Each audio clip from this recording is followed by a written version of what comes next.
It was a quiet evening in Maya's village. The sun had dipped below the hills, leaving behind streaks of gold and pink in the sky. Fireflies danced in the fading light, and crickets began their nightly songs. Maya sat on the front steps of her home. Beside her was Chiku. "I wonder what animals talk about at night," Maya mused aloud, watching the birds return to their nests. Chiku gave a curious may, his head tilting in agreement. Just then, a soft breeze carried a whisper to Maya's ears. "Come to the old clearing under the moonlight." Maya stood up, eyes wide with wonder. "Did you hear that, Chiku?" Chiku twitched his ears and began trotting down the path toward the forest's edge. With excitement bubbling inside her, Maya followed. The moon rose bright and full as Maya and Chiku walked deeper into the woods. Trees stood tall like silent guardians, their leaves rustling like soft lullabies. They arrived at a clearing Maya had never seen before. The space shimmered faintly, bathed in moonlight. To her amazement, animals began to gather. Deer with soft brown eyes, owls with feathered wings, squirrels, frogs, and even a shy fox. A large rock in the center of the clearing glowed with silvery moss. From behind it stepped a tall, elegant bird with feathers like falling stardust. It was the celestial crane, known only in stories whispered by elders. "Welcome, Maya," the crane said gently. "You've been chosen to witness the moonlit symphony of nature." Maya blinked. "Me?" The crane nodded. "Only one with a heart tuned to nature's rhythm can hear the true song of the earth." Chiku trotted in a circle excitedly, ringing his bell. Suddenly, a hush fell over the clearing. The wind picked up, swirling gently around Maya. Leaves spiraled into the air, rustling like instruments tuning before a concert. Maya closed her eyes. She could feel the wind brushing her cheeks, speaking to her like an old friend.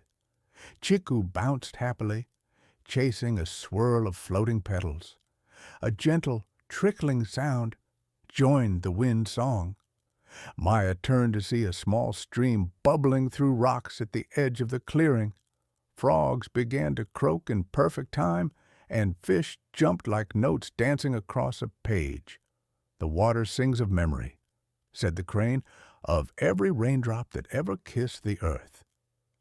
Maya knelt by the stream and dipped her fingers in. She could hear whispers of rain on roofs, of rivers laughing with children, of oceans roaring proudly. "The harmony grew richer," the crane said. "It grounds the melody." A line of ants marched in perfect rhythm. A hedgehog rolled across a patch of moss with a giggle, adding a playful note to the symphony. Maya smiled, feeling the vibrations through her feet. Her anklets jingled along as if part of the music.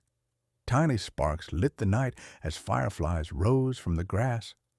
They blinked in a perfect pattern. Twinkle, pause, twinkle, twinkle. "Fire is the spirit," said the crane, "the spark of wonder, of inspiration, of magic." Maya twirled slowly, her dress catching the light. Her movements were gentle, her heart beating in tune with the world around her. The symphony was complete, the animals quieted. The crane turned to Maya. "Now, dear one, the earth wishes to hear your song." "My song?" Maya gasped. "But I don't know how to sing like the wind or stream." "Your heart knows," the crane said. Maya stood still. She looked at the animals, at Chiku, who nodded at her with a playful bleat. She took a deep breath. She began to hum. It was soft at first, a melody she'd heard her grandmother sing while planting seeds. Then came a verse about her voice carried her love for the hills, the birds, the rivers, the earth. The forest listened. Even the stars above seemed to shimmer brighter. As Maya finished, silence fell. Deep, peaceful silence. Then the crane bowed. "You have honored the symphony.